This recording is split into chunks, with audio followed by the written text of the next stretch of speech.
질의를 작성해 주시는 분이 있으시면요. 저희 진행하신 분께 전달해 주시면 질문지 먼저 소개를 드리고, 그 다음에 질의응답 같은 시간을 가진다는 거. 질문지를 좀 부탁을 했고, 진행을 해야 될 것 같은데, 일단, 처음 들었던 그 생각, 책을 쓰셨던 배경이 혹시, 지난 대선 패배의 원인이 어디 있을까라고 하는 그 고민, 이런 걸 가지면서 시장하지 않았나 이런 생각을 좀 들었던 게, 패배의 원인이 욕망에 사실 충실했기 때문이다. 라고 이렇게 진단을 하셨던 것 같아요. 아니, 근데, 지난번 대선은 패배는 아니고, 더 많은 국민이 투표한 분이 대통령이 됐으니까 승리한 거죠. 전체적으로 보면, 아니, 이제 표 더 많이 얻은 분이 당선이 안 되고, 다른 사람이 됐으면 그게 패배죠. 표 많이 받은 사람이 당선했다는 점에서는 이제 국민의 승리고요. 다만, 이제, 낙선한 후보를 이제 성원했던 분들은 그걸 패배로 인지할 수 있죠. 주관적으로. 이제 그런 문제였다고 보고요. 제가, 이제 서문에도 썼습니다만, 왜 졌을까라는 관점이 아니고, 왜 이런 결과가 나왔을까라는 관점에 접근을 했죠. 물론 저는 문재인 후보를 지지한 사람이지만, 그래도 객관적으로 보면, 같은 박근혜 후보가 표를 더 많이 얻은 결과가 나왔기 때문에, 어째서 이런 결과가 나온 것일까? 이건 좀 다른 관점이거든요. 왜 졌나 하고는. 네. 노정훈 패배는 박근혜 후보한테 누구를 이제 패배했을까라고 하는 분석을 하셨더라고요. 예. 오늘 방영에서 혹시 그 이야기를 하실까 생각을 했는데. 그 책에 있는 이야기가 뭐 굳이 안 해도. 네. 혹시 좀 그런 분이 듣고 싶지 않은데, 노정훈 왜 박근혜 후보에게 그렇게 분석을 했다고 보시나요? 그럼 여러 가지 이유가 있죠. 여러 가지 이유가 있을 텐데, 우선 1차적으로는, 이제 연세가 많이 드시면, 이제 하던 대로 하는 게 되게 편해요. 왜냐하면 뭘 바꾼다는 거는, 나 자신도 거기 바뀐 데에 적응하려면 뭘 바꿔야 되잖아요. 생각도 바꾸고, 행동 방식도 바꾸고, 뭘 많이 바꿔야 돼요. 근데 이제 젊은 사람들은 축구도 잘하고 농구도 잘하지만 나이가 많이 들면 몸이 이제 반응이 늦어지고 적응이 힘들어서 그런 운동을 못하고 걷기 정도 이 정도 하잖아요. 정치적으로도 마찬가지라고 저는 봐요. 사람마다 차이가 있긴 하지만 일반적으로 보면 고령이 되면 될수록 변화를 하기가 어려워요. 그런 게 하나의 원인이었다고 저는 생각하고요. 그 다음에는 이제 역시 분단과 남북 대립, 여기서 온 그런 조작된 어떤 컴플렉스, 이 선입견, 이런 게 있죠. 그러니까 뭐, 저도 옛날에 정치할 때, 대구에 출마했을 때 이렇게 유세를 하고 있으면, 이제 어떤 아주머님이 지나가면서 저기 빨갱이 연설한다 이러면서 지나가고 그랬어요. 그러면 저희 선거운동원이 쫓아가가지고, 왜 빨갱이라 그러냐고 끝까지 싸우고 사과를 받아내고 뭐 그러고 선거운동을 했었는데 그런 고정관념이 특히 고령층일수록 영향이 커요. 그 전쟁 분단 이런 것들 다 체험한 분들이시기 때문에요. 그렇고 세 번째로 들을 수 있는 게 그럼 5, 60대는 왜 그럴까? 아주 50대들은 나이가 많지도 않은데 제가 50대 중반이니까 제 친구들은 1번을 훨씬 많이 찍었더라고요. 저는 또 고향이 대구고 그래서 대구 출신이라서 더 그렇겠지만 이렇게 보면 이 진보 진영 쪽에서 현대사를 굉장히 부정적으로 평가하는 것 같은 느낌이 있잖아요.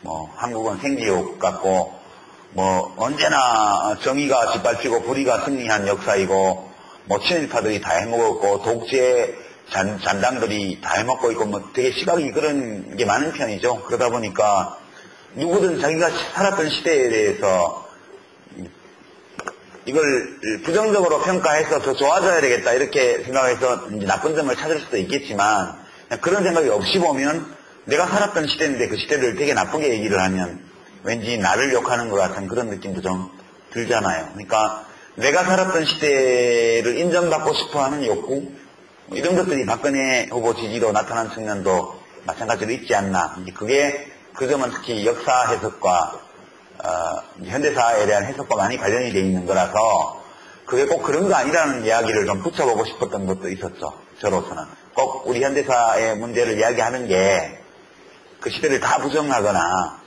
그러려는 게 아니다. 이게 그런 이야기들도 좀 하고 싶었고 그렇죠. 예.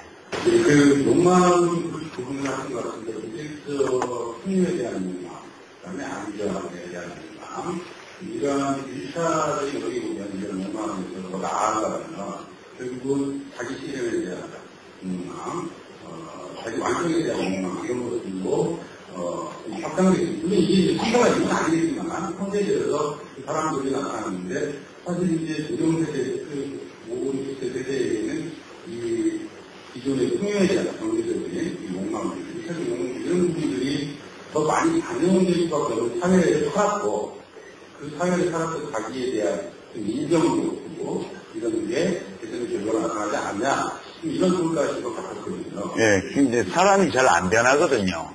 그러니까 사실 사람 변하기가 어려워요. 여러분도 주변에서 많이 느끼시겠지만, 자기 자신부터 생각해보면 그런 느낌이, 내가 나를 바꾸는 게 쉽지 않잖아요. 내가 나를 바꾸는 것도 쉽지 않은데 남이 나를 바꾸려고 들면 그 바꿔지겠어요?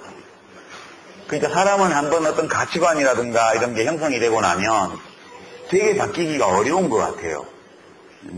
이제 우리 현대사가 정의가 승리하는 역사는 아니었거든요. 힘 있는 사람, 잘난 사람이 승리하는 역사였고, 심지어는 잘나지 못했으면서도 폭력이나 사기로 이렇게 성공하기도 하고 되게 정직하게 그리고 자기 힘으로 남성이지 않고 이렇게 살면 성공하지 못하는 사회로 인식이 돼 있지 않습니까? 그런 점에서 한국 사회는 조금씩 나아져 왔죠, 지금까지. 그렇지만 과거를 돌아보면 좀 그런 면이 많죠. 그러다 보니까 돈이 최고야. 그리고 남 억울한 일을 안 당하려면 출세해야 돼. 그 법은 멀고 주먹은 가까워. 그리고 힘 있는 사람한테 붙어야 돼. 그런 게 형성되는 게 저는 아주 자연스러웠다고 봐요. 그렇게 해야만 밥이라도 먹고 살고 취직이라도 하고 돈이라도 좀 벌고 이렇게 하는 거지, 옳지 않은 일이 있다고 해서 대들거나 자기 일도 아니면서 나서가지고 그 잘못됐다고 떠들거나 이런 사람들은 일제 때는 그 총독부 외놈들한테 박해받고 해방되고 나서는 미군장한테 쫓겨다니고, 이제 건국하고 나서부터는 정부 수립 이후에는 이승만 정권한테 박해받고, 그 뒤에 뭐 5.16 나고 나서 박정희 정부, 전두환 정부 다 그랬잖아요. 바른말 잘하고 정의로운 사람은 전부 감옥 가고 죽고 그런 역사였잖아요, 우리가. 그런 역사를 겪었기 때문에 많은 사람들이 그런 역사 속에서 터득한 생활의 지혜 또는 가치관 이런 게 있거든요. 그런 게 힘 있는 놈한테 붙어라 이런 거예요. 그리고 앞서 나가지도 말고 뒤처지지도 말고 적당히 가운데에서 이렇게 해야 되고, 못한 놈이 정 맞는 거고 바람 불면 저쪽으로 구부리고, 이런 게 가치관이잖아요. 저는 기존의 고령 세대가 그런 가치관을 가진 사람이 많을 수밖에 없는 역사적 환경을 겪었다고 생각해요. 근데 이제 그러니까 그게 옳다는 건 아니에요. 그건 잘못된 거예요. 잘못됐다는 말은 하죠. 말을 하지만 그렇다고 해서 미워할 것까지는 없지 않냐. 각자 사는 만큼 사는 거고, 그리고 되게 국가의 역할이 정의를 세우는 건데, 제일 중요한 역할이 국가가 불의를 저지르는 주체로 반세기 동안 왔기 때문에 지금 국가로 하여금 정의를 세우게 해야 된다는 생각을 가진 분들의 숫자가 적은 게 어찌 보면 좀 자연스럽기도 하다고 저는 생각을 해요. 그렇지만 이제 고령 세대가 이런 식으로 청년 세대의 앞길을 막아서는 좀 안 되지 않나 하는 건데요. 제가 직접 그런 말은 아닌데, 어떤 방송에 나갔더니 진행자가 어떤 만화 그리시는 이현세 선생님이라는 분이 하신 말씀이라고 전해주시던데, 지금의 기성세대가 제일 고약하다고. 왜냐하면 그 전 세대는 자식들이 뭐라고 하면 이랬대요. 그래 내가 뭐 알겠노. 내가 뭐 알겠노. 그래 아들 시키는 대로 자식들 시키는 대로 너그 말이 맞겠지. 그래 너그 말대로 하자. 이렇게 했대요. 지금 기성세대는 자식들이 뭐라 그러면 네가 몰라라 그렇게 얘기를 한대요. 자기 부모한테는 그래 우리가 뭘 알겠노. 너그 말이 맞겠지. 이렇게 해서 자기 시키는 대로 하게 해놓고 자기가 기성세대가 되고 나서는 청년들한테는 니들이 뭐 안다고 그래. 이렇게 하는 굉장히 못된 기성세대라고 얘기를 하셨대요. 저는 그 말씀에 일리가 있다고 생각해요. 저는 좀 못됐다고 생각해요. 지금 50대 60대 기성세대가요. 예, 고생도 많이 했지만 부모들한테 못했고요. 아까 국민연금 얘기했지만 그 자식들한테 그냥 못됐게 하는 세대예요. 그렇게 함으로써 고집을 엄청 부리고 이렇게 함으로써 청년들의 앞길을 막아놓고 있는 상황 아닐까. 근데 이제 그거에 대해서 어느 정도 자식들이 대화를 시도를 하고 그렇게 하다 보면 또 조금 변화가 올 거다. 변화가 일어날 때가 올 거다. 저는 그렇게 생각을 합니다. 읍소를 좀 해야겠죠. 아버지 어머니 때문에 저희 죽게 생겼어요. 좀 도와줘요. 이렇게라도 해가지고 뭐 변화를 좀 일으켜야 되는 거 아닌가? 예, 그런 생각은 좀 듭니다. 저도 50대인데 이런 얘기하니까 좀 이상한데요. 이야기 세계 대표님으로서 계속 들었던 그런 거였어요. 선거 이후에 선거를 상황입니다. 자기가 나름대로 개혁적이다라고 생각하는데 그렇게 개혁적이지 않은 정당에다 사람들이 많이 실패할까? 돈 때문입니까? 잘 먹고 잘 사는 거, 부동산가보고들, 그런. 네, 여기 호남에서는 몰라도 서울이나 경기도나 영남이나 이런 데서는요, 그 땅하고 지나면 생기는 게 많아요. 정말 많습니까? 예, 그 장사를 해도 더 잘 되고요. 왜냐면 돈 많은 사람들이 다 거기 있기 때문에 돈을 좀 얻어먹으려면 돈 많은 놈 옆에 가서 왔다 갔다 해야 돈을 얻어먹지. 없는 놈들끼리 모여있는 데 가서 아무리 해봤자 별 돈 안 생기거든요. 그러다 보니까 그 당에 가서 하면 이익이 많아요. 그래서 새누리당이라는 보수정당은 이익을 중심으로 모인 당이고요.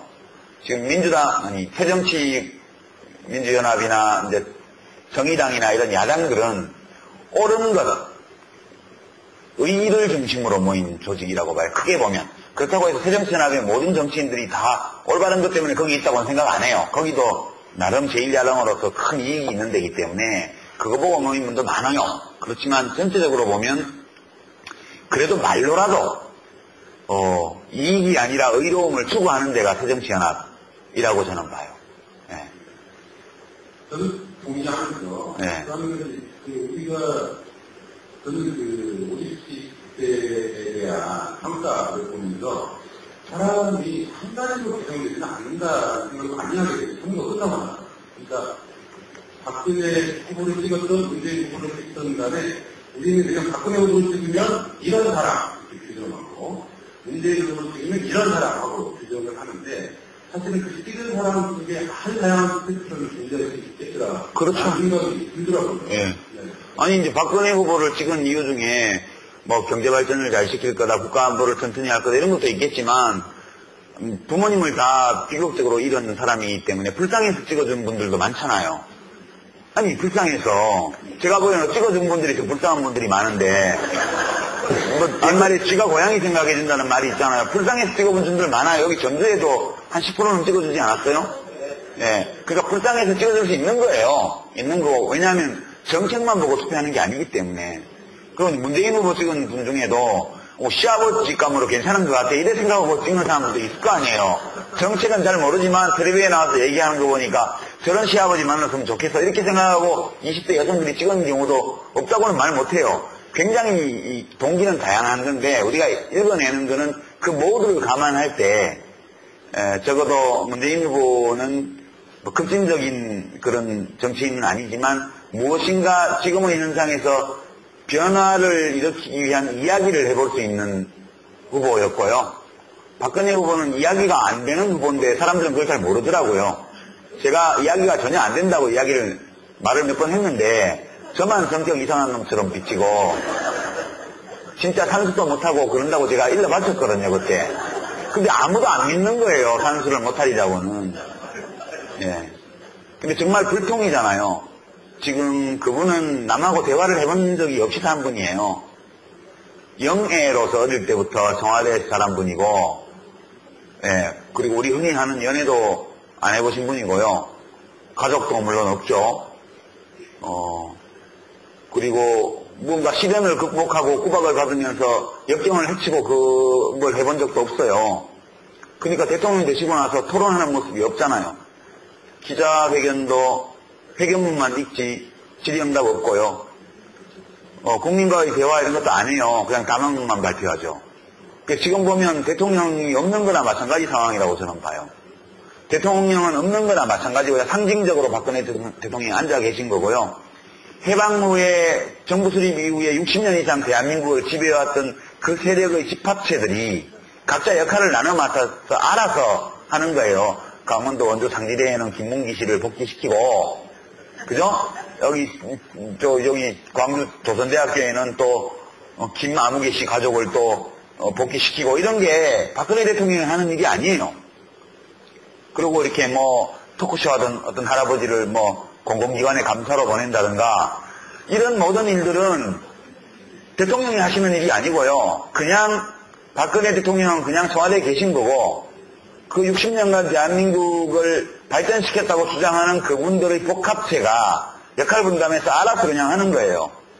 지금 제가 진단하기에는 대통령은 없는 거나 마치 비슷하다. 예. 좀 슬픈 일이죠. 때로는 대통령한테 투정도 좀 하고, 대통령한테 욕도 좀 하고, 하소연도 좀 하고, 이렇게 해서 뭐가 되기도 하고 안 되기도 하겠지만, 그래도 그거 하는 재미가 있잖아요. 대통령 뽑아놓으면 욕도 해보고, 욕하면 무슨 반응도 나오고, 그래야 욕하는 재미도 있죠. 지금은 욕하는 재미도 없을걸요, 아마? 욕해봐야 아무 대꾸가 없기 때문에. 예, 그런 것 같아요, 지금 봐서. 그런 거고, 이런 선택을 한 것은 다양한 이유가 있겠지만, 앞으로 남은 3년 반 동안 지난 1년 반 전의 선택이 어떤 의미였는지에 대해서 1번을 찍으신 분들도 생각 안 하지는 않을 거예요. 생각할 거라고 봐요. 예. 그렇게 저는 느낍니다. 제가 지금 여성이 이렇게 나오는 그 한국은 국기에서 굉장히 의미 있는 이야기로 받아들였거든요. 사실 여성 대통령이 나온다는 자체가 한 측면에서 이 사회가 발전을 하는 예. 박근혜 대통령은 주민등록증에는 여자지만 정치적으로는 남자예요. 제가 볼 때는.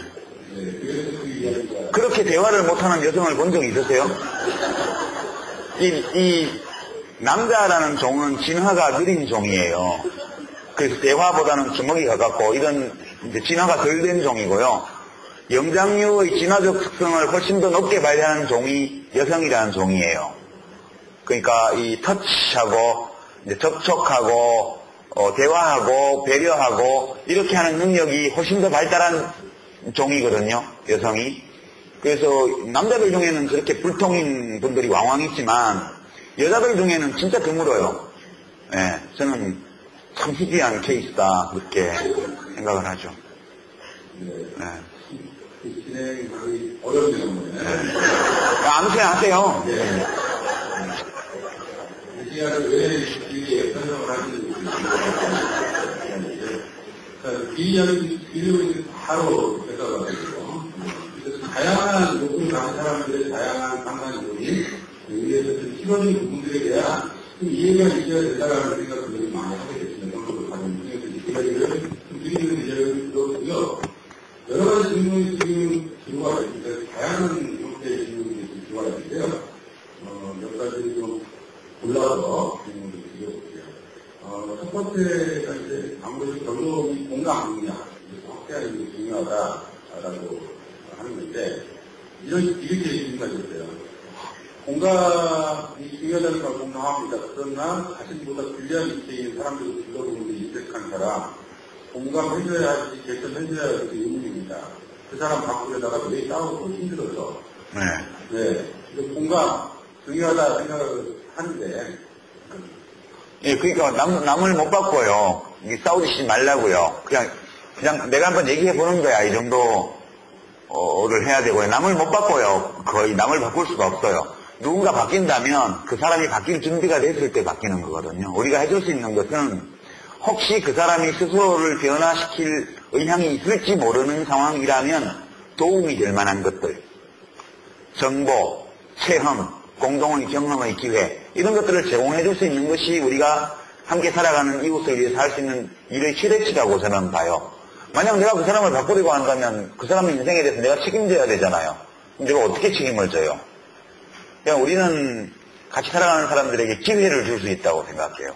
그러나 그 기회를 살려냐 안 살려냐는 그 사람 인생의 문제지 우리 문제는 자기 문제는 아니거든요.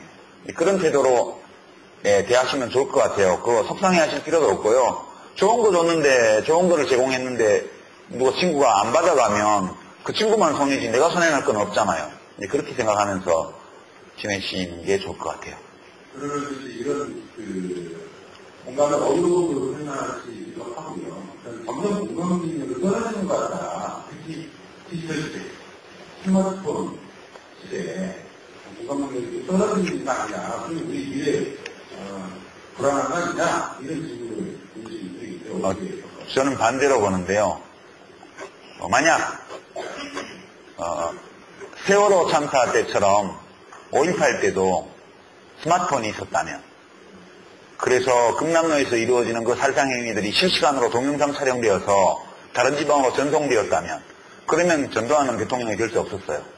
정말 우리가 세월호 참사에 이렇게 많이 슬퍼하는 이유 중에 하나가요, 아이들이 남긴 카톡 문자 동영상 때문이에요.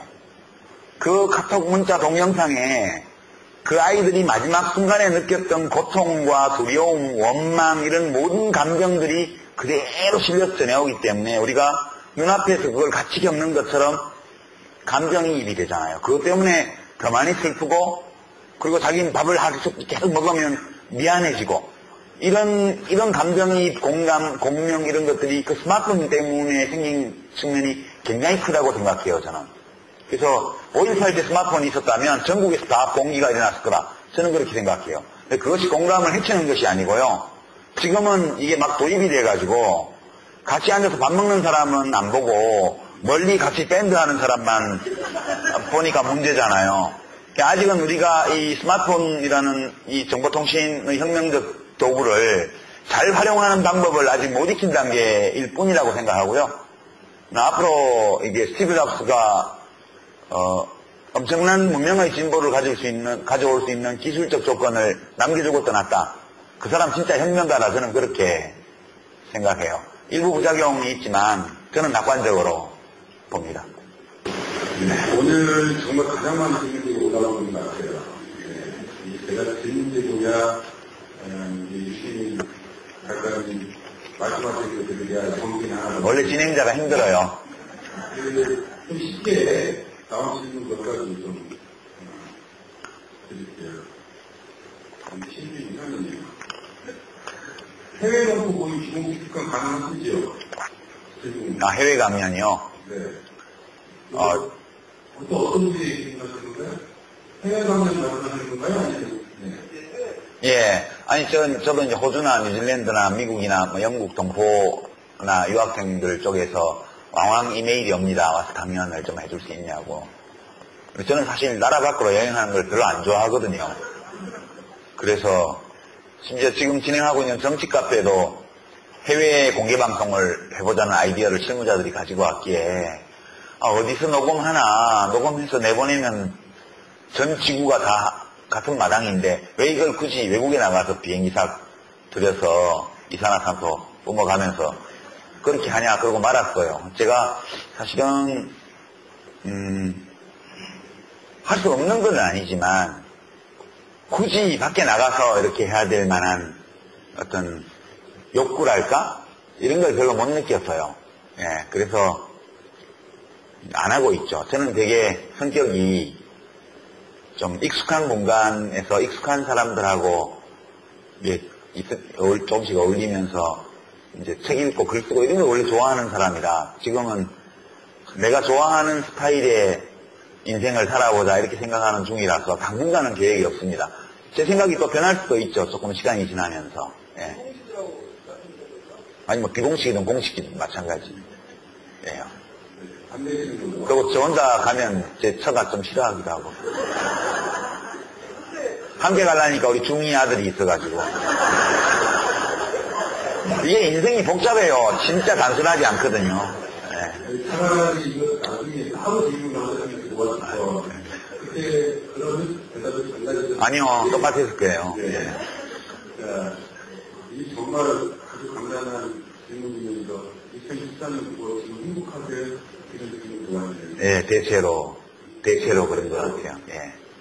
어떤 점에서 행복하시고 어떤 점에서 행복하지 않으신지. 아니 그냥 이제 제일 좋은 거는 가고 싶지 않은 장소, 만나고 싶지 않은 사람을 가고 싶지 않은 곳을 가지 않아도 되고 만나고 싶지 않은 사람을 만나지 않아도 되고 하고 싶지 않은 말을 하지 않아도 된다는 것 자체가 굉장히 좋은 것 같아요. 예전에 정치할 때는 그 세 가지를 다 했었어야 되거든요. 그리고 이제 책 읽고 글 쓰는 것이 제가 좋아하는 일이기 때문에 이제 아침에 작업실로 출근하고 저녁에 퇴근하고 가끔씩 사람들 만나서 뭐 이야기 좀씩 나누고 그 정도로 이렇게 살아가는 게 제일 좋은 것 같고요. 행복한 것 같고 좀 대체로라고 말할 수밖에 없는 거는 너무 좀 슬프고 화나는 일이 많아서 저는 이제 뭐 진짜 농반 진반 광화문 단식 농성장에 나타나면 또 배후 불순 세력이 드디어 나타났다고 또 그럴까봐 사실 겁이 나요. 왜냐하면 저는 이 싸가지 없는 놈이 이렇게 찍혀가지고 저를 딱 공격하기만 하면 이게 효과를 보나봐요 저쪽에서. 그래서 나는 얼굴 안 내밀어주는 게 제일 나은 거 아닌가 그런 생각도 한편으로 좀 씁쓸하지만 있기도 하고요. 그래서 그것 때문에 되게 좀 불편해요. 저희 딸이 열심히 다니고 있으니까 그래 너가 가족 대표 선수로 열심히 다녀라 그러고 있습니다. 그것 때문에 좀 불편해요. 불편한데 가서 하루 이틀이라도 좀 같이 단식을 굶었으면 좋겠는데 고민 중이에요. 네. 기타 분들이 많지 않을까 요즘은. 예. 그 자유인에서 그래. 예. 자유인 느끼세요? 예, 그렇죠. 지금은 사실 예. 자유라는 게 그렇잖아요. 하고 싶은 거 하고 하기 싫은 거 안 하는 게 자유인데 대체로 자유롭게 생활을 하니까 인생 살아오면서 요즘이 제일 괜찮지 않나 그런 생각 좀 들고. 근데 이제 이런 얘기를 함부로 하기는 좀 어려워요. 시절이 하수상해서. 예. 그래서 이제요. 유시민 작가님 정말 정치는 안 하실 건가요? 예. 들어와요. 이제 못하죠. 안 하기도 하고. 저는 정치를 떠나기 전까지 선거에 3번 연속 떨어진 사람이잖아요. 그러면 그거는 일단 회사 채용 시험으로 보면 이제 시험 3번 봐서 계속 그 회사에 떨어진 거기 때문에 계속 지원하는 거는 민폐라고 봐요. 그래서 그거는 이제 다른 일을 해라 그런 것으로 알고 저는 이제 제가 잘할 수 있는 일을 하는 거니까 뭐 이것도 정치만큼이나 사회적으로 의미 있는 일이라고 생각하고요. 네. 그래도 많은 사람들이 원하고 또 시대나 이 사회가 요구하는 바가 있으면 또 하는 것도 필요하지 않을까요? 많은 사람들이 우선 원하지 않고요. 많은 사람들이 원한다는 증거도 없고요. 그리고 많은 사람이 원해도 저는 안 할 거예요. 그냥 예. 왜냐하면 나도 내 인생을 살 권리가 있는데 언제까지 사람들이 원한다고 그 인생을 살아줘야 되나? 그런 걸 삐딱한 그런 좀은 삐딱한 그런 게 제가 아까 말씀드렸잖아요. 저는 국민들을 무작정 하늘로 여기는 게 아니고 어리석기도 하고 위대하기도 한 그런 존재로 보고 제 자신도 그렇기 때문에 좀 삐지기도 하고 감동 먹기도 하고 그런 사람인데 지금은 좀 삐진 상태거든요. 솔직히. 예. 아니요. 저 뒤끝이 있어가지고 한번 삐지면 오래가요. 어느 것을 제일 좋아하는 질문이 이것입니다. 네. 이러다가 하나 얻어버리면 그렇고. 자, 어쨌든 뭐 여러 가지 질문들이 많이 나왔는데요. 하나는 그 부대중님 서버에서 어떻게 마음 정리를 하시는지 하는 질문인데요. 마음 정리가 잘 안 되죠. 이제 시간이 필요한 거죠. 옛날 그 대중가요 유행가에 시간이 약이겠지요? 세월이 약이겠죠? 그러면 우리 어렸을 때 듣던 뽕짝 노래 중에 이 세월이 약이겠지요라는 그런 가사도 기억나고요. 이하이 1, 2, 3, 4에 보면 시간이 모든 것을 해결할 거야. 그런 시간이 모든 것을 해결할 거야. 그런 게 있더라고요. 그럼 맞아. 시간이 걸리는 거야. 그렇게 생각하고 애도 기간은 정해져 있는 게 아니기 때문에요. 각자 사람들마다 다 애도 기간이 다를 수밖에 없고 애도의 형식이나 이런 것도 사람들마다 차이가 있을 거라고 보고 근데 저 개인적으로는 아직은 애도가 다 안 끝난 것 같아요. 시간이 좀 더 걸리지 않을까? 네, 그렇게 생각합니다. 지금 상황들이 더 그렇게 생각나게 만드는 부분도 있는 것 같아요. 여러 가지 리더십에 대한 고민들이 좀 있고. 아니, 그래도 그분은 뭐, 누가 욕을 하면 개꾸라고 했잖아요. 그죠? 그러고 이렇게 의견이 다른 사람들이 공격하면 따박따박 자기 의견을 얘기를 했고요. 그러니까 우리가 확실히 알 수 있는 것은 저 사람은 내가 욕을 하든 뭐를 하든 이야기를 하면 내가 뭔 말 하는지를 최소한 알아듣는다. 그건 확실했던 대통령이죠. 그것이 불확실할 때 느끼는 절망감, 아득함, 이게 뭔지는 그때는 몰랐던 것 같아요. 예. 예. 아니, 내 말을 들었는지 안 들었는지도 모르겠고, 들었지만 알아들었는지 안 알아들었는지도 모르겠고, 이러면 되게 고달퍼요, 국민이. 예. 그래서 저는 그때는 뭐 대통령이 말 많다고 사람들이 비판을 많이 했는데요. 그래도 주먹으로 쓰는 것보다는 말 많은 게 나아요. 이 주먹을 안 쓰려니까 말이 많아지는 거거든요. 지금처럼 아무 말도 안 하고 경찰 풀어갖고 다 해결하고 뭐 국정원 풀어서 해결하고 힘으로 다 할 것 같으면 말이 필요 없죠. 그래서 우리가 독재는 힘으로 하는 데고 민주주의는 말로 하는 데니까 대통령이 말 많은 게 되게 당연한 거예요. 원래 말이 많아야 돼요. 오바마 대통령도 얼마나 말 많아요. 그죠? 근데 오바마 말 많다고 그러지 않잖아요. 그게 정상이기 때문에. 근데 우리는 아직까지 대통령이 말이 많은 거에 대해서 임금님이 말 많으면 안 돼. 이런 식의 낡은 관념을 가지고 그걸 보는 측면이 많아서, 예. 그것 때문에 김대중 대통령도 말씀을 잘 하시는 분인데, 현직 계실 때 많이 아끼셨잖아요. 참고, 말씀을 좀 적게 하시려고. 원래 따로 만나뵈면 김대중 대통령 한번 이게 딱 터지면 누가 끼어들지도 못해요. 노 대통령 같은 경우는 중간에 우리 막 끼어들었거든요. 아이, 대통령 그게 아니고요. 이러고 중간에 끼어들었는데, 김대중 대통령님은 딱 시작하면, 누가 걷다가 감히 중간에 끼어들어가지고, 대통령 그게 아니고요. 이걸 어떻게 해요. 완전 어른이신데. 예, 근데, 노 대통령은 그런 장점도 있으셨고, 뭐, 그렇습니다. 그런 거고. 지금이라 특별히 뭐 이런 식으로 그리워지는 건 아니고, 그분은 자기 인생의 자기 칼라대로 살다가 가신 분이기 때문에, 그건 받아들여야 되고요. 다만 우리가 각자가 마음속에서 어떻게 얼마만한 기간 동안 애도를 해서 작별을 하느냐 그것만 남은 문제라고 저는 생각합니다. 듣다 보니까 특히 노무현 대통령과 관련된 언론에서 실수입니다. 예. 워낙 많았고 그리고 많은 사람들의 먹히죠. 예, 예. 그런 사람들도 이 작가에 대한 언론 평가, 싸가지 없는 놈. 저는 제가 정계 은퇴한 직후에 한겨레 인터뷰 김대식 교수 하면서 그랬어요. 저는 정치를 그만두지만 정치를 그만둔 후에도 오랫동안 싸가지 없는 놈이라고 욕을 먹을 거다. 언론은 계속해서 내 이름을 그 문제와 그 단어와 연관시켜서 계속 써먹을 거다. 뭐 어쩔 수 없다. 내 운명으로 알고 그러거나 말거나 신경 안 쓴다. 그렇게 말한 적이 있는데 진짜 그렇게 되더라고. 이제 정기 은퇴한 지 2년 다 돼가는데 좀 그만 좀 하지. 그런 생각 한편으로 들고요. 예. 이 강릉 교수도 얘기하고 말하는 싸가지 분한테 강릉 교수였잖아요. 예. 혹시 이거 그게 이제 안 읽어봤는데 이제 누구 보고 싸가지 없다고 말하는 것도 싸가지 있는 건 아니죠. 저는 그렇게 생각해요. 근데 제가 정치하는 동안 무슨 막말을 한 적은 없어요. 이렇게 오해를 받거나 공격을 받을 소지가 있는 발언은 여러 차례 했는데 그건 제 주관이 그런 거니까 그렇게 됐던 거고요. 누구를 공개적으로 인신공격하거나 욕을 하거나 이랬던 적은 한 번도 없습니다. 여러분 기사 검색해 보십시오. 근데 좀 그런 것 같아요.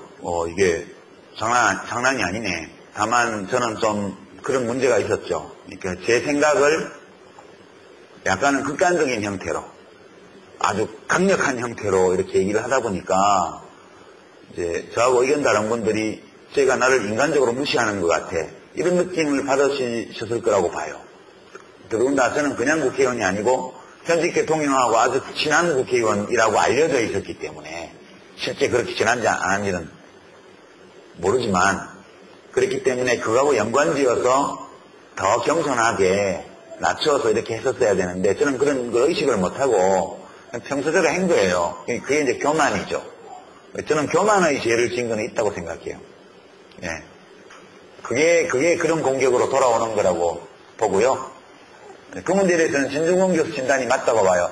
이제 그런 것도 강준남 교수 얘기한 것도 하나의 원인이 될 수 있죠. 공격의 빌미를 주니까. 근데 가장 근본적인 것은, 그런 것도 하나의 원인이 되겠지만 가장 근본적인 것은 지금 야당이 우리 사회를 이렇게 만들어 나가겠다는 비전을 국민들에게 제대로 못 주고 있는 거. 예, 그게 제일 근본적인 문제라고 생각하고, 예를 들어서요, 지금 비정규직 문제 같은 게 심각하고 참여정부 때 일정한 기대감을 가지고 비정규직법을 했는데, 기업들이 그것을 법 취지대로 하는 게 아니라 악용해서 그걸 계속 비정규직을 연장하고 확대시키는 방식으로 악용을 했단 말이에요. 그래서 그때 우리가 입법을 했지만 기대와 달리 일부 한 3분의 1 정도 정규직 전환 효과는 났지만 3분의 1은 해고되고 3분의 1은 또 다른 형태의 비정규직으로 악용되고 있으니 이 입법으로는 부족하다는 사실이 확인되었다, 이렇게 주장하면서 우리가 과거에 만든 법은 부족하다, 더 강화하자, 이렇게 해서 예를 들어서 300인 이상 사업장은 업종을 불문하고 비정규직 사용을 금지한다든가, 국가, 지방자치단체, 학교, 대학, 이런 공공기관, 그리고 비영리 법인 이런 데는 일체 간접 고용이나 비정규직 사용을 못하게 한다든가, 이렇게 강력한 입법으로 이걸 막아나가야 되고요. 그리고 그렇게 하면 실업률이 조금 올라갈 거예요. 최저임금도 더 올리고 이렇게 하면. 그럼 조금 늘어난 실업자는 고용보험을 확대 강화해서 재취업교육을 강화하는 식으로 해서 해야지, 그 몇만 명 실업자 늘어나는 거 막으려고 2천만 명의 노동자를 다 고용불안에 떨게 하는 건 어리석은 일 아니냐, 이렇게 주장하면서 비정규직이 또 팍팍 내고, 그죠? 그렇게 하면서 우리 사회에서, 지금 사회에서 우리 국민들의 삶을 괴롭히고 있는 여러 중요한 문제들에 대해서 과감한 입법안들을 내면서 그 메시지를 가지고 이제 여당과 싸우고 국민과 대화하고 이렇게 해나가면 풀어나갈 수 있다고 봐요, 저는. 근데 그런 비전과 정책을 제시하려는 노력을 너무 적게 하고 다른 거에 너무 많이 신경을 쓰고 있어서 국민들의 그 신뢰를 못 받는 거 아닌가. 처음에는 국민들이 그 너무 과격하다 이렇게 또 종편이나 조중동에서 얘기할 거기 때문에 오해하더라도 그것이 옳다고 생각한다면 선거에 지능함이 있더라도 계속 그걸로 싸워 나가야 돼요. 근데 지금은 싸우는 게 없어요. 싸우면 안 된다는 이상한 여론이 밀려가지고 야당이 왜 있어요? 싸우라고 있죠. 근데 뭘 가지고 싸우냐? 민생, 국민의 삶, 사회의 정의, 이런 걸 가지고 싸워야 되는 거죠. 근데 진짜 좀 잘 못하는 것 같아요. 그렇다고 제가 한다고 더 잘할 수 있는 건 아니지만. 그 세계에서 야당에 대해서 민주주의 역사에서 야당의 역할이라고 하는 것이 정의도 아니었고 주력도 아니었고 후이였다. 전의와 주력을 열심히 싸우면 성과를 챙기고 치는 게 야당이다. 이런 평가를 하셨거든요. 그게 맞죠. 그것이 현재도 유지되고 있다. 지금 근데 후위 역할을, 후위라고 뭐라 그러는 게 아니고 후위 역할을 잘 못하는 거예요. 못한다. 그러니까 세월호 진상규명만 해도 유가족들이 맨 앞에서 지금 단식 투쟁도 하고, 그 다음에 시민들이 와서 등록해서 동조단식도 하고, 각지에서 이제 행사도 열고, 서명운동도 받고 이렇게 하면 이게 주력이잖아요. 그러면 뭐든지 제도로 돼야 되는 거니까 그 책임을 진 게 야당 아니겠어요? 그러면 이제 그 전위와 주력들이 싸우고 있는 경찰과 대치하고 뭐 하고, 그거 가서 국회의원 보고 같이 경찰하고 싸우라는 게 아니에요. 시민들이 싸우면 뒤에서 그 요구를 받아서 제대로 된 이제 세월호 특별법을 위반을 하고, 그걸 가지고 이제 국민들에게 말씀드리고, 여당과 협상하고, 안 되면 싸움도 하고, 이렇게 하는 게 야당의 역할인데, 어느 것 하나 지금 사실 제대로 되고 있지 않은 거 아닌가? 그런 아쉬움이 좀 있죠. 너무 욕만 하지 말고 격려도 좀 해주셔야 될 것 같아요. 예. 네. 질문 몇 가지 더 있는데요. 우리 지금 사회에서 발생하는 여러 현안 제한 이런 질문들이 좀 많이 있습니다. 네. 한국사 국경국가서 문제에 대해서 예. 과연 이 아이들이 어떤 역할을 심어줘야 할지 고민이다. 이런 이제 역할 국가서 관련한 질문을 좀 해주시고요. 예. 그건 제 책을 읽어주시면 될 것 같아요. 그다음에 청와대의 그런 현직 조사를 사전 대통령장 선거하는 이 현실을 어떻게 보십니까 하는 질문들이 있습니다. 아, 예. 근데 자기 아버지처럼 하려는데 잘 안 되잖아요. 여러분 어제 규제개혁 2차 그 끝장 토론인가 하는 거 보셨죠? 그 좀 팍팍 푸세요. 뭐 누가 공격하면 제가 보호해 드릴게요. 대통령이 그러셨단 말이에요. 그거는 뭐 장관들한테 그렇게 하는 게 맞아요. 그래야 장관들이 소신을 가지고 하죠. 왜냐하면 뭐 사회적 무리가 빚어지고 시끄러워진다고 해갖고 장관을 자르거나 이랬던 적이 많기 때문에 그건 중요한데 문제는 이제 어떤 장관이 그래버리면 내년부터 한번 추진하도록 해보겠습니다. 이렇게 대통령이 왜 내년이에요? 이렇게 입법이 필요합니다. 그러잖아요. 그러니까 입법이 필요한 규제개혁이 많기 때문에 그 대통령이 마음을 먹는다고 해가지고 아무 규제나 그렇게 막 없앨 수 있는 게 아니에요. 왜냐하면 현행 규제들은 법률에 의해서 생겼거나 법률의 위임을 받아서 대통령령으로 생겼거나 또는 이제 대통령령의 근거를 두고 이제 불령이나 혹은 그 각 부처의 지침이나 뭐 이런 걸로 시행규칙이나 이런 걸로 생겼거나 해서 다 법적 근거가 전부 다 있는 규제예요. 그냥 장관이 못하게 하는 게 아니라고요. 대형 규제, 덩어리 규제들은 전부 법률과 관련이 있어요. 최소한 법률의 위임 규정이라도 강화하는 조처를 안 하고는 안 되는 거예요. 지금 의료기관 부대사업 확대하면서 영리자회사 세워가지고 막 부대사업 범위를 막 의료기기 판매, 뭐 약품 구입 이런 까지 열어주는 약 사고 의료기기 사는 거는 부대사업이 아니잖아요. 그거는 의료기관의 본업이잖아요. 그 이야기는 지금 의료법을 못 고치니까 국회에서 시행규칙을 개정해가지고 법을 무력화시키는 식으로 하고 있는 거거든요. 저거는 이제 헌법재판소로 다 가지고 가야 돼요, 나중에. 그러니까 지금 법을 개정하려면 국회에서 논의를 해야 되고, 논의를 하게 되면 공청회도 해야 되고, 언론의 비평도 받아야 되고, 국민 여론도 수렴해야 되고, 업계나 전문가들의 의견도 받아야 되고, 이렇게 해서 풀 수 있는 거는 풀고 이래야 되는데, 옛날 그 박근혜 대통령의 아버지 박 대통령이 하실 때는 대통령 말이 법이기 때문에, 그때는 딱 무슨 회의 소집해갖고 보고받고 해 그러면 임자가 해 그러면 그냥 그 임자가 돼서 그냥 하는 거예요. 법 개정이 공부고 그냥 다. 국회에 가면 공화당 3분의 1 유신정후에 대통령이 임명한 국회의원 3분의 1 이렇게 3분의 2가 여당 국회의원이 있기 때문에 그냥 아무 법이나 정부에서 만들어서 국회에 보내기만 하면 그냥 의장이 소집해서 야당이야 있거나 없거나 치면 법이 다 통과되니까 그때는 대통령이 정권들을 모아놓고 임자 말해봐 그거 금년부터 당장해 내년은 뭐 내년이야 그럼 금년부터 되는 거예요. 지금 안 되거든요. 박근혜 대통령이 자기가 지금 다스리고 있는 이 나라는 아버지가 다스리던 30년 전하고는 전혀 다른 나라가 되었다는 사실을 뚜렷이 인지 못하고 있는 걸로 보여요. 그냥 말하면 대통령이 말하면 다 되는 줄 알아요. 안 되거든요.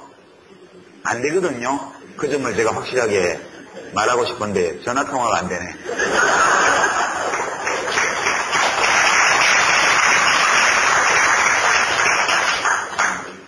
참 20년 이렇게 나가서 잘했다는 생각이 들기에 말씀을 시원시원하게 잘해주십니다. 평가는 청중들이 하시면 돼요. 반응이 터뜨립니다. 그 질문을 몇 가지 좀 보여주는데요. 현재 중국을 어떻게 보시나요? 산업법 공산주의 인권 문제에 관련해서 만약 현재 중국이란 이민이라면 어떤 역할을 할 수 있을지. 아, 예. 중국이요? 네, 중국에 대한. 예, 중국은 박정희 시대 대한민국하고 비슷하다고 봐요, 저는. 근데 큰 차이가 있는 거는, 중국도 재벌도 있고 빈부격차도 심하고, 막 노동자들 권리 보장 안 해주고, 수출 중심이고, 비슷해요, 진짜. 한국을 많이 연구했거든요, 중국이. 결정적인 차이는 한국은 박정희 대통령 혼자서 18해 동안 이 국가 운영을 좌지우지한 반면 중국은 공산당이 그걸 해요. 여기는 한 사람이 했고 어떤 사람이 특정한 자연인이 그걸 했고 저쪽은 한 집단이 하고 있어요. 공산당이라는. 요새 이제 시진핑 주석이 막 억수로 막 관리들을 막 부패로 잡아놓고 막 방송 진행자도 잡아가고 막 난리잖아요. 부패 정산한다고. 중국 사회 전체가 부패의 늪에 빠져 있는데 몇 사람은 손댄다고 뭐 달라지겠어요. 그렇지만 너무 심해졌기 때문에 제어라고 하지 않으면 안 된다는 판단 때문에 그렇게 되는 것 같아요. 되는 것 같은데 그래도 한 자연인이 18년 동안 또는 전두환 씨까지 하면 25년 동안 하는 것보다는 그래도 공산당이라는 조직이 하는 게 나아요. 그래도 이북처럼 자식한테 내리는 건 아니잖아요. 이북이 최악이거든요. 한 사람이 몇십 년 하는 게 되게 안 좋은 거고 몇십 년을 하고 나서 그 자식한테 내리는 건 진짜 최악이고요. 그래서 중국처럼 공산당이라는 조직이 있어서 여기서 청년 시절부터 훈련받고 검증받고 이렇게 해서 단간부로 쭉 올라와서 최고 권력자 지위까지 올라가면 거기는 엉터리는 없어요. 최소한. 우리는 선거에서 뽑으니까 엉터리도 있잖아요. 피임하신 각하 같은 분은 진짜 엉터리잖아요. 그게 최소한 중국의 국가 지도자는 물을 가두어 두면 맑아진다. 이런 얘기는 안 해요. 진짜. 물을 가두어 두면 물그릇을 키워서 큰 통에다가 물을 담아놓으면 물이 안 썩는다. 이런 진짜 무식한 얘기는 중국의 지도자들은 절대 하지 않아요. 그 정도 멍청한 소리를 하는 사람 같으면 그 최고 권력자 지위까지 오는 동안 다 잘려요. 어디서든. 그래서 이걸 중국 학자들은 신민주주의라고 그러던데요. 민주주의 아니거든요. 민주주의는 아니고 독재예요. 공산당 일당 독재. 근데 이 독재 정권을 유지하는데 필수적인 권력의 핵심 자리에 누구를 세우냐. 이 문제를 자기들끼리 민주적으로 하는 거예요. 그죠? 좀 웃기잖아요. 독재를 하는데 독재를 하는 권력 집단 안에서 민주주의가 살아있어요. 그거를 중국식 민주주의 또는 신민주주의라고 자기들은 얘기하는 거고 우리가 보기에는 공산당 일당 독재고 그리고 솔직한 중국의 지식인들은 일리가 있는데 비판에 우리는 서구식 민주주의를 당장 못해요. 중국 특색의 민주주의 그러니까 현 단계에서 중국 사회와 중국 인민들이 어느 정도 받아들이고 어느 정도 효율적으로 운영할 수 있는 정도의 민주주의는 현재 하고 있는 정도니까 기아들이 양해해줘. 그렇게 이야기를 하고 있죠. 근데 그런 점에서 중국 사회는 70년대나 80년대 초 유신 50대의 한국 사회보다는 훨씬 낫다고 봐요. 정치적인 면에서. 예. 통일주체 국민회의에서 뽑는 대통령이라도 제대로 뽑았으면 반쪽짜리 민주주의라도 되잖아요. 근데 우리는 그 당시에 혼자 출마해가지고 선거 공약 발표도 안 하고 다른 후보도 없고 선거운동도 없이 그냥 뭐 1,000명, 2,000명 장충체육관에 모아놓고 이제 후보자 이름 잘못 써갖고 무효표 처리된 거 한 표 빼고는 100% 찬성으로 그렇게 대통령을 2번이나 뽑혔잖아요. 그거는 이북이나 거의 진배 없는 그런 최악의 제도였다고 봐요. 그러니까 현대 중국은 민주주의 사회는 아니에요. 공산당 일당 독재 사회고 경제체제는 완전히 이 천민 자본주의에 가까운 그런 노골적 자본주의고요. 그래서 전체적으로 개발 독재 시대의 한국과 비슷한데 정치적으로는 공산당 내부의 민주주의가 그래도 존재하고 있다는 것이 한국보다 훨씬 나은 점이다. 그게 제가 현대 중국에 내리는 평가고요.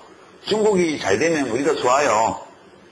이웃집이 잘 되면 우리 사는 형편도 좋아지게 돼 있는 게 이 자본주의 체제, 국제 시스템이기 때문에 중국의 성장에 대해서 지나치게 공포감을 가지거나 그럴 필요는 없다고 봐요. 왜냐하면 우리에게는 멀리 있는 친구가 있잖아요.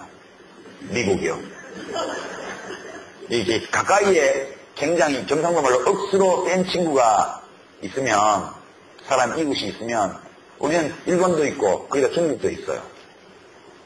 그럼 멀리 있는 센 친구를 하나 가지고 있는 게 사는데 도움이 돼요. 저는 이제 주한미국 문제나 이런 것도 되게 그런 맥락에서 이해를 합니다.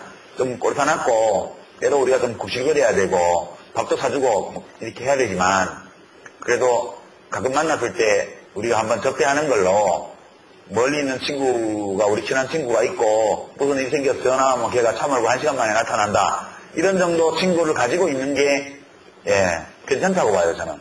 그래서 중국에 대해서는 약간의 경계심도 필요하고 그러나 지나친 두려움이나 이런 것들은 가질 필요가 없다고 보고요. 이웃의 큰 나라가 경제적으로 되게 번영하면 우리도 함께 번영할 수 있는 기회가 생긴다. 그렇게 보고 우리나라는 이미 경제는 중국에 의존하고 있고요. 안보는 미국에 의존하고 있는 이 시스템으로 들어와 있거든요. 이 틀은 벗어나기 어렵지 않을까 당분간. 그렇게 보고 좀 존심은 상하는데 그래도 살다 보면 좀 힘이 약한 사람은 지 성질대로 살 수는 없거든요. 북한이 자기 성질대로 살려다 보니까 너무너무 애로사항이 많잖아요. 때로는 비굴함도 필요해요. 저는 그렇게 생각합니다. 한 국가가 생존하는데. 중국에 대한 평가를 말씀하시는 분이 그 민주주의에 대한 이야기, 테이프 속에서 보면 그런 의문 가운데 하나 있는데요. 그 4.15에서 10월 6일까지 민주주의의 내각이, 그리고 6월 항쟁까지를 이제 민주주의의 성장기, 그리고 이제 지금의 단계가 민주주의의 성숙기다, 이렇게 평가를 좀 하셨더라고요. 그런데도 그런 것들이 있는 것 같은데, 지금 이명박 박근혜 그대라고 불리는 지금 현재 역사적 태행이다라고 많은 평가를 하시거든요. 과연 민주주의 성숙기라고 그렇다면 말할 수 있는다 지금 이런 질문이 궁금한 게 있었어요. 과일 익을 때 어떤 과일은 썩기도 해요. 그러니까 좀 이제 지금 민주주의 위기고 퇴행기다 이런 지적들이 많이 있잖아요. 지금 진행자께서 이명박근혜 그랬는데 저도 한때 그 용어를 많이 썼는데 이명박 대통령하고 박근혜 대통령은 좀 다른 것 같아요. 똑같다고 생각을 했는데 좀 다른 점이 많은 것 같아요. 요즘 와서 그런 생각인데요. 이제 이명박 대통령 이 보수 중에서 소위 자본주의 보수, 그러니까 시장형 보수였다면 주로 한 사업이 4대강 사업 같은 거예요. 막 건설회사에 돈 퍼주고 쌓아놨던 모래는 지금 다 쓸려가서 어디 가버리고 그리고 강 한가운데 콘크리트 구조물이 하나 탁 들어차 있고 물은 썩어가고 그 외에 아무 변화도 없어요. 근데 돈은 30조 원이 들어갔고요. 이제 그런 사업이에요. 누군가 이익을 받죠. 그러니까 아주 천박한 자본주의를 이제 해나가는 그런 시장형 보수정권이었다. 시장주의 보수정권이었다고 봐요. 박근혜 대통령은 이념형 보수정권 같아요. 이념형 보수정권이요. 그러니까 이명박 대통령은 말이 안 되는 정책이지만 그래도 4대강 사업 같은 걸 했어요. 그 사업 내용이 말이 안 돼서 그런 거지. 뭘 하긴 했다고요. 그것마저 안 했으면 뭐가 남았겠어요. 근데 박근혜 대통령이 하는 걸 보면 아무것도 하는 건 없는 것 같아요. 지금 하고 있는 유일한 거는 부동산 투기를 조장하는 정책. 그 한 가지만 딱, 그러니까 그 은행 빚을 얻어쓸 수 있게 그 신용규제, LTV, DTI 이런 신용규제를 풀어줬고요. 기준금리를 0.25% 내렸고요. 그 다음에 빚내서 집 사가지고 그 집값이 빚낸 액수만큼 안 되면 돈 안 갚아도 된다는 그런 집 도로 걸려 은행에 돌려버리면 그만이라는 유한책임 부동산 매입제도 이런 거 갖고 들어오고 있고요. 그 다음에 재건축 규제 풀어줬고요. 전부 얕은 과거 버블 세븐 지역으로 일컬어지던 부동산 투기 지역에 부동산 값을 올리는 정책 하나만 확실하게 뭔가를 한다고 할 수 있는 정책이고 나머지는 아무 정책이 없어요 지금. 반면 박정희 장군 전역 기념탑도 올라가고요. 저 철원에. 그리고 북한하고는 지금 그거잖아요. 박 대통령 때하고 똑같아요. 니들이 적화야욕을 포기하고 우리에게 귀순하면 밥은 먹여주마. 이런 식의 정책이에요. 그리고 국내적으로 봐도 이제 민주주의 제도 자체를 없애는 건 없는데 본인이 민주적 과정과 절차를 하나도 안 하잖아요. 대화를 안 해요. 민주주의는 대화인데 아예 대화를 안 하고 입을 닫았고 그리고 이제 통합진보당 위원정당 소송을 해갖고 지금 헌법재판소에 왔다 갔다 하고 있고 되게 이런 국면이에요 지금. 그리고 탁전사 어저께 보니까 난데없이 무슨 포로치험이야. 포로치험 영화 보면 2번 씌우고 이렇게 요즘 참수 동영상 같은 거 보면 다 그렇게 하잖아요. 근데 공기 통하는 주머니를 씌워야지. 세상에 공기가 안 통하는 폴리에스테르 재질의 주머니를 씌워서 1시간 반 동안 손발 묶어서 엎드리게 해놨다는 게 이게 상상이 안 되는 거예요. 그것도 금년에 시작했다고 그러잖아요. 이 모든 것들이 박근혜라는 한 자연인이 대통령으로 앉아있는 동안 대통령의 존재를 알 수 있는 어떤 정책은 없고, 다만 이 대통령을 탄생시킨 모든 세력들의 연합체를 대표하는 어떤 사람들이 권력기관의 요소요소에 앉아서 옛날 박정희 정권 시대에 있었던 것과 비슷한 느낌을 불러일으키는 어떤 제도, 행동 양식, 문화 이런 것들을 계속 되살려내는 과정에 있다는 거예요. 그래서 이것을 저는 이제 이념보수였던 것 같다. 이제 세월이 많이 갔기 때문에 그런 이념보수는 다시 안 나타날 거다. 그렇게 생각을 했었는데, 그래서 이제 이명박근혜 정권이라는 말을 썼는데, 이명박 정권과 박근혜 정권은 다른 것 같아요. 저는 그렇게 생각하고, 이게 민주주의 퇴행은 아니고요. 다만 민주주의가 제대로 작동하지 않는 거다. 퇴행과 어떻게 좀 다른지는 모르겠지만, 무슨 헌법 인권위원회를 없애지는 않지만 없애면 퇴행이에요. 근데 없애지를 않고 이상한 사람을 위원장으로 갖다 놓으니까 없는 거나 마찬가지가 됐잖아요. 이런 식으로 하는 거죠. 이런 식으로. 그렇지만 제도를 없앤 게 아니기 때문에 인사권자가 바뀌면, 대통령이 바뀌면 여러분들은 금방 복구가 돼요. 인사 때문에 생긴 것들은. 그래서 저는 지금 위기다 이렇게 보지는 않고요. 학습기관이다.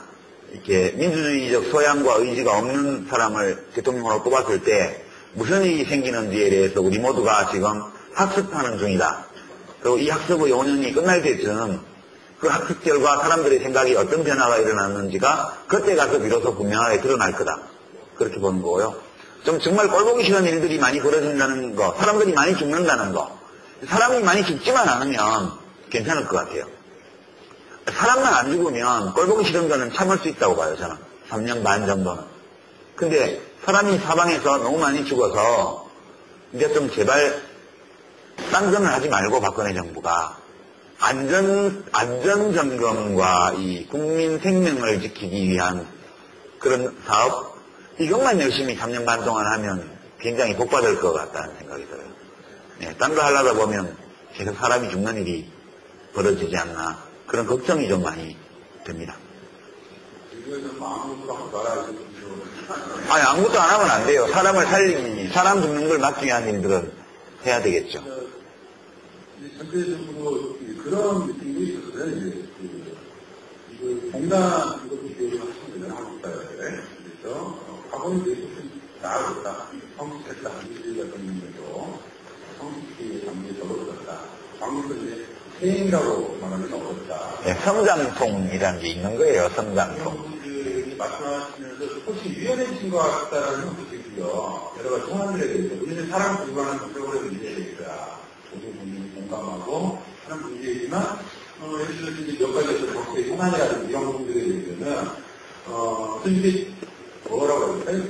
폭이 커졌다고 해야 되나? 그게 아니고요. 네. 사람이 어떻게 변해요? 안 변하죠. 근데 제가 어떻게 갑자기 커지겠어요? 그게 아니고 여기가 많이 생겼어요. 정치를 할 때는 당에 있잖아요. 당은 패거리 장자잖아요. 정치는 패거리와 패거리가 맨날 싸우는 게 정치예요. 나도 패거리에 속해 있기 때문에 안 싸울 수가 없는 거예요. 제가 이제 주로 이제 한나라당 상대로 그 당시에 싸우는 일을 많이 해가지고 막 저쪽도 총을 쏘고 나도 총을 쏘다 보니까 제가 오발해가지고 우리 막사 창문도 깨고 몇 번 그랬단 말이에요. 그게 제가 일부러 거기 쏜 건 아니에요. 근데 이제 막 전투가 격렬하게 벌어져가지고 막 쏘다 보니까 이게 오발도 나고 이게 흥분해갖고 쏘다 보면 또 총구가 딴 데로 돌아가가지고 이상하게 우리 막사의 유리창도 깨고 이랬는데 그러다 보니까 이제 너무 뾰족하다, 극단적이다 그렇게 바뀌었죠. 근데 이제 돌격 때는 그렇게 할 수밖에 없는 거예요. 근데 지금은 이제 전역해가지고 후방에서 전사 연구 이런 거 하면서 이렇게 보내고 있잖아요.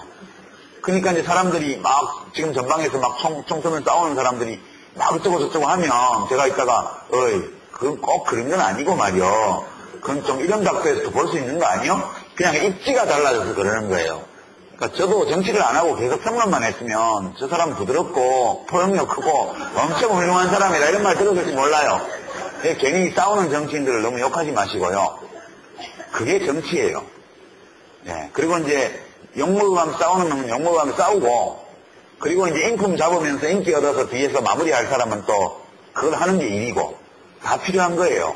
그렇게 막 전방에 나가서 청소하는 사람도 필요하고 후방에서 가끔 대포나 한 대씩 쏘면서 이제 앞에서 전투 벌여서 점령하고 하면 가서 깃발 꽂고 폼 잡는 사람도 필요하고 다 그런 거거든요. 다 똑같지가 않은 거예요.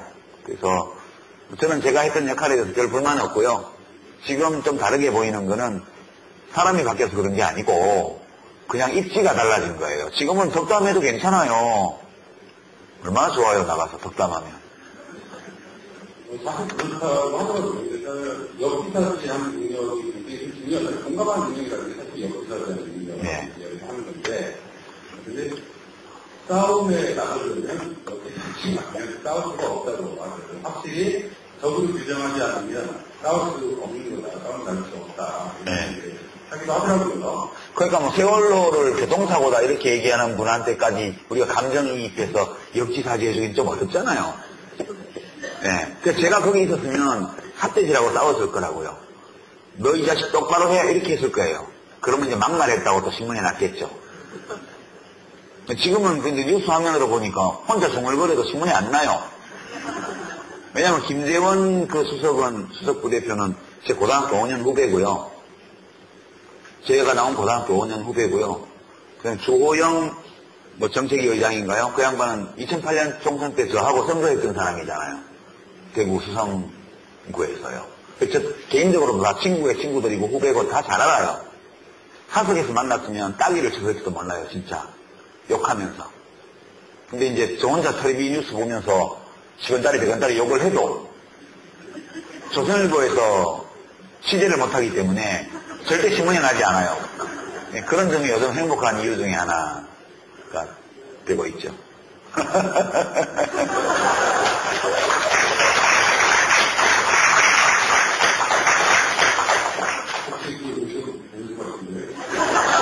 아니, 너무 좋을 때 나는 것은.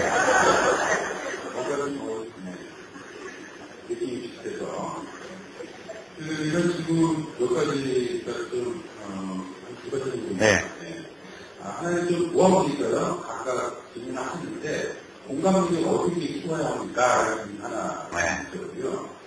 다른 하나는 학생들인데, 청소년, 뭐, 대학생, 고민들, 그런 청년들에게 한마디를 좀 부탁을 공무원학원이 정말로 답일까요? 아빠랑 그래도 싸웁니다. 뭐가요? 공무원학원이 공무원학원. 싸우는데, 그 대학생, 청년들의 고민에 대해서 한마디 부탁하는 그런 질문. 공감 능력은 그걸 키우기 위한 특별한 노력이 필요 없고요. 자기 마음속에 그게 일어나면 표현하면 돼요. 표현하고 나면 그게 더 커져요. 보면. 그래서 원래 있는 거기 때문에 억누르지만 않으면 되는 거거든요. 근데 이제 표현하지 않고 그냥 가지고만 있으면 이게 자라기가 어려워요. 그래서 어떤 느낌이 들었을 때 그게 이제 마음의 소리거든요. 어떤 다른 사람의 아픔, 슬픔, 고통 이런 것들이 내 안에서 어떤 감정을 불러일으켰을 때 그때 그게 마음의 소리예요. 그걸 잘 들어보고 그 감정을 표현하지 않으면 되게 찐찐하거든요. 너무 과하게 표현하면 내 생활이 엉망이 돼요. 그래서 내가 큰 부담을 느끼지 않고 그래도 내 마음을 표현할 수 있는 길이 뭘까? 이렇게 찾아봐서 할 수 있는 걸 하시고요. 자기 생활의 중심을 지켜나가야 돼요. 지켜나가면서 하는 게 중요해요. 연관된 건데 두 번째 질문도요. 공무원 학원이 답이기도 하고 답이 아니기도 하죠. 사람에 따라서. 그 일을 하면서 의미를 찾고 즐겁게 할 수 있는 사람에게는 답일 거고요. 실제 다른 것을 하고 싶고 다른 걸 더 잘할 수 있는데 그걸 하면 그건 오답인 거죠. 정답이 아니고. 그래서 그건 일률적으로 답이다 답이 아니다 이렇게 말할 수가 없습니다. 다만 제가 이제 청년들에게 이야기하고 싶은 거는 청년들은 되게 예민해요. 어른들보다. 기성세대보다 이 청년들일수록 거울 신경세포가 활발해요. 기성세대보다 훨씬 공감을 잘하고 공명을 잘하고 사람들과 이게 감정의 교류를 잘해요. 그래야 연애도 할 수 있고 뭐 그런 거니까. 그맘때가 그걸 잘할 때예요. 그래서 사회에 큰 문제가 있고 어떤 사회 악이나 불의가 있을 때 청년들이 맨 먼저 들고 일어나는 이유가 그것 때문이라고 저는 생각을 해요. 이것이 활발하기 때문에요. 그것이 자기 마음에 뭘 많이 일으키는 거예요. 자기 내면에 사회에서 벌어지고 있는 일이 내 마음속에 뭘 많이 일으켜요. 그리고 이 많이 일어나는 감정들을 억누르고 표현하지 않고 참으려니까 너무 괴로운 거예요. 그러니까 이걸 어떤 방식으로든 터뜨리게 돼요. 그래서 청년들이 활발하게 하는 독재정권 때도 민주화운동도 청년들이 앞장서서 했고요. 그 다음에 산업화 시대 노동운동도 젊은 노동자들이 먼저 했고요. 우리 전태일 열사 같은 분은 그게 너무 많이 발달한 분이세요. 15, 16 먹은 어린 여동생 같은 청계천의 여성 노동자들이 당하는 고통, 야근, 철야, 위장병, 피부병, 이런 것을 보면서 너무 고통스러웠기 때문에 도저히 그냥은 살 수가 없었던 거예요. 그래서 자기 몸에 불을 붙이신 거거든요.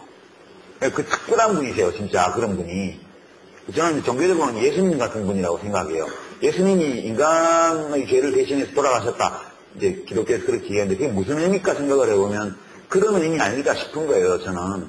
그런 거고, 부처님이 생로병사의 고통에 대해서 고민을 하고 이렇게 이제 도를 찾고 펴고 했던 것도 다 그거 아니겠어요? 사람들이 병들고 고통받고 죽어가는 것에 대한 공감이 너무 컸기 때문에 왕자가 궁전에서 도망쳐 나와서 그걸 한 거 아니겠어요? 저는 모든 위대한 인간들의 향연의 동기에는 그게 숨어 있다고 저는 봐요. 되게 중요한 건데요. 다만 청년들은 이게 그냥 활발하기 때문에 이것을 적정한 수준에서 표현하고 관리하기가 힘이 들어요. 그래서 이제 극단으로 나가기 쉬운데요. 한 극단은 일체 타협하지 않으려는 거예요. 이 세상의 부조리와 어리석음과. 또한 한 극단은 이건 없어지지 않는 거니까 포기해버리는 거예요. 외면해버리는 거. 이 양극단이거든요. 그냥 둘 다 불행하다고 봐요.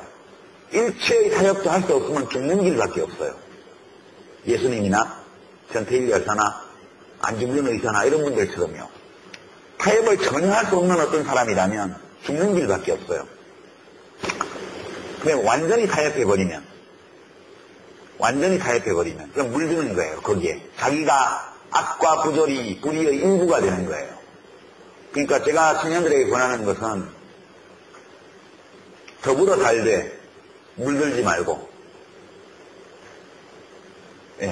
더불어 살되 물들지 말고. 그러니까 부조리나 무슨 불의, 사회 악이 어느 날 갑자기 없어질 수가 없는 거기 때문에, 그냥 우리 인간이 그런 존재이기 때문에 그것이 완전히 없어지는 세상이라는 건 우리가 이룰 수 없어요, 그거는. 근데 그럼에도 불구하고 그것을 고쳐나가라는 노력이 의미 없는 거냐? 그게 아니고 그런 노력이 없을 때 우리 삶이 또 의미가 없는 거예요.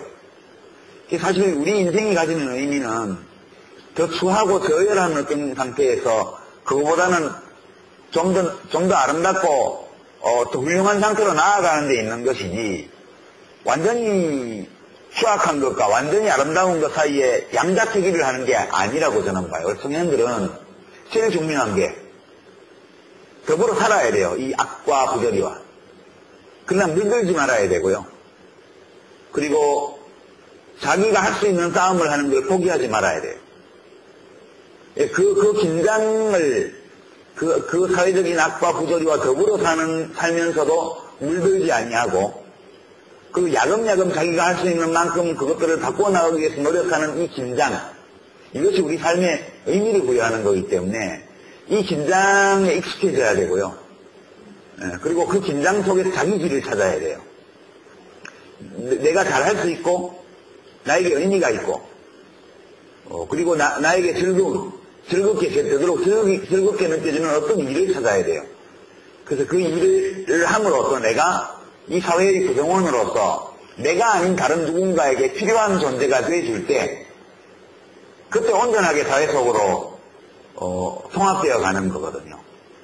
그러니까 내가 의미 있게 살려면 내가 아닌 다른 누구에게 필요한 일을 할 수 있는 능력이 있어야 돼요. 다른 누군가에게가 필요한 일을 해줄 수 있는 능력이 아무것도 없으면 혼자 존재할 수 있을지는 모르지만 다른 사람과의 관계 속에서 자기의 존재가 의미를 가질 수는 없어요. 그래서 이것도 황금률인데요. 누구에게인가 필요한 사람이 되어줘야 돼요. 필요한 무엇을 할 수 있는 능력을 가진 사람이에요. 그러니까 그 능력을 발휘할 수 있도록 하는데 필요한 준비, 그게 스펙이잖아요. 원래 스펙의 번연의 의미는 무슨 이력서에 쓸 수 있는 자격증이라든가 토플 점수라든가 이런 게 아니고 자기가 사회에 다른 어떤 사람들에게 필요한 일을 해줄 수 있는 능력을 가진 사람임을 증명해 줄 수 있고 또 실제 그 능력을 가지기 위해서는 꼭 해야 될 만한, 갖춰야 될 어떤 자격, 이런 게 자기에게 필요한 스펙이거든요. 그런 진정한 의미에서의 스펙을 쌓으면서 20대 때는 그게 특히 되게 중요한 거거든요.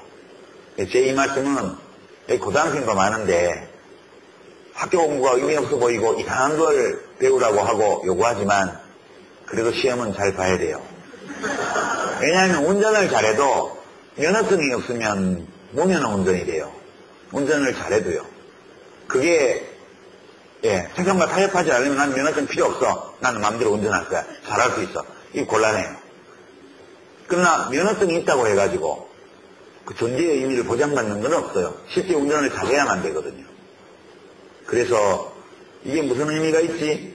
왜 멍청하게 이런 걸 공부하라 그러지? 그런 게 많이 있더라도 사회가 그걸 요구할 때는 일정 부분까지 해주지 뭐. 가벼운 마음으로. 이거 해준다고 죽는 것도 아닌데 그 정도 가볍게 처리하고 해줘버려요. 사회가 이상하게 요구하는 거는. 청년들도 일정 부분은 20대들도 의미 없어 보이지만 사회의 고정관념이나 제도나 이런 것들 요구하는 것들이 있어요. 해줄게 그래. 내가 원래 하려는 건 이게 아니야. 그렇지만 니들이 내가 그 일을 하는데 이걸 요구하니까 해주지 뭐. 그냥 뭐 내가 시간 1년, 2년 정도 별 의미는 없지만 니들한테 맞추려고 내가 해준다. 그렇게 해주고 그러면서 자기가 진짜 하고 싶은 거를 찾아나가야 된다고 봐요. 부모님이 공무원 시험을 강요한다고 해서 아무 판단 없이 거기서 하는 거는 미련한 짓이 될 가능성이 많죠. 저는 그렇게 보고요. 인생에는 불확실성도 있어야 되고요. 긴장도 있어야 되고요. 예기치 못한 시련과 불운 이런 것들도 좀 따라오고 그럴 수밖에 없는 거라고 생각해요. 그렇게 해나가시면 될 것 같습니다. 네.